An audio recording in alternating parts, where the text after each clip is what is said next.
बिटिसिनि बारग' गाहाय मावफुं सोद्रोमा आरो बिपिएफ हान्जानि आफादगिरि मानगोनां हाग्रामा महिलारि बिथाङा दिनै 75थि आजादि का अमृत महोत्सव एबा उदांस्रि सानजों लोब्बा लाखिनानै गोदान दिल्लीनि द्वारकायाव थानाय बड'लेण्ड भवनाव हादरारि फिरफिलाखौ बिरहोनायाव बाहागो लायो।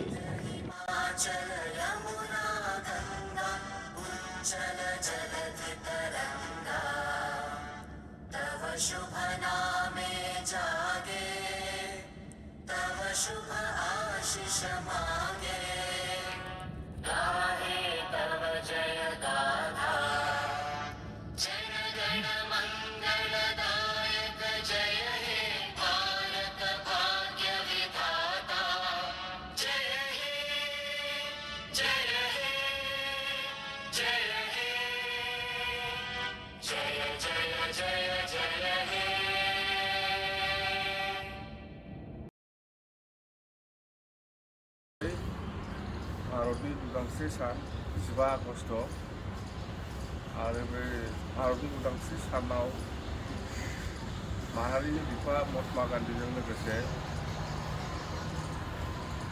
हादरनि उदांस्रिनि थाखाय जुजिलांनाय गासैबो जोहोलावजो बिथांमोननिसिम आंनि खुलुमनाय आरो सिबिनायखौ बावहरग्रोबाय। नमस्ते। गोसोआव जोबोद गोजोननाय मोन्दों। आङो दिनै बेसेबा गोबावनि उनाव दिल्लीनि द्वारकायाव थानाय बड'लेण्ड भवनाव बड'लेण्ड भवननि स्टाफफोरजों एखेलगे पताका दैखांफानो मोननानै दा गिबियावनो आङो आंनि अननाय मोजां मोननाय आरो सिबिनायखौ बयनोबो बावहरबाय। दा माहारिनि बिफा महात्मा गान्धीजों लोगोसे भारतनि गोबां सुबुंफ्रानो जिउ गारलांबाय। बिथांमोननि बे कन्ट्रिबिउसनावनो बिथांमोननि बे नाजानायावनो दिनै भारतनि गासैबो हारि माहारि बा भारतनि गासैबो सुबुंफ्रा गोसोबादि खामानि मावनो मोन्दों,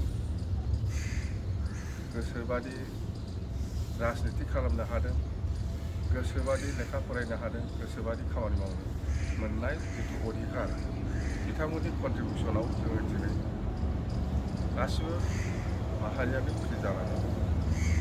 जों ओंखायनो माहारिनि बिफा महात्मा गान्धीजों लोगोसे जेसेबां दैदेनगिरि आरो रायजो राजाफोर दङ बे उदांस्रिनि थाखाय जिउ गोमालांनाय बा सेक्रिफाइस खालामलांनाय बिथांमोनखौ जों अरायबो सिबिनांगोन आरो खुलुमनांगोन। लोगोसे आङो जोंनि बर'नि बिफा उपेन्द्रनाथ ब्रह्मजों लोगोसे बालिराम बर', सोमला बसुमतारी, सिलागां बसुमतारी, प्रेमसिं ब्रह्म, गिलेश्वर ब्रह्म, हरखाब नार्जारी, अन्थाइ गोरा बड'सा बिथांमोनखौबो आङो लोगोसे गायदे हेलेना बिथांमोनखौबो आङो दिनै सिबियो, खुलुमो। बिथांमोननि नाजानायावनो बिथांमोननि सेक्रिफाइसआवनो दिनै बिटिसि जानानै थांबाय। बिटिसि जानानै थांबाय आरो बिटिसि ओनसोलनि गासै हारि माहारिया दिनै बड'लेण्ड मोनाखैब्लाबो बिटिसि ओनसोलखौ बिथांमोननि नाजानायावनो जोङो बिथांमोननि सेक्रिफाइसआवनो जोङो बिटिसि ओनसोलाव गोबां खामानि मावनो मोन्दों आरो जौगाखांहोनो हादों। जेन'ब दिनै 15 आगस्ट बे साना जोंनि थाखाय जोबोद गोसोखांथाव।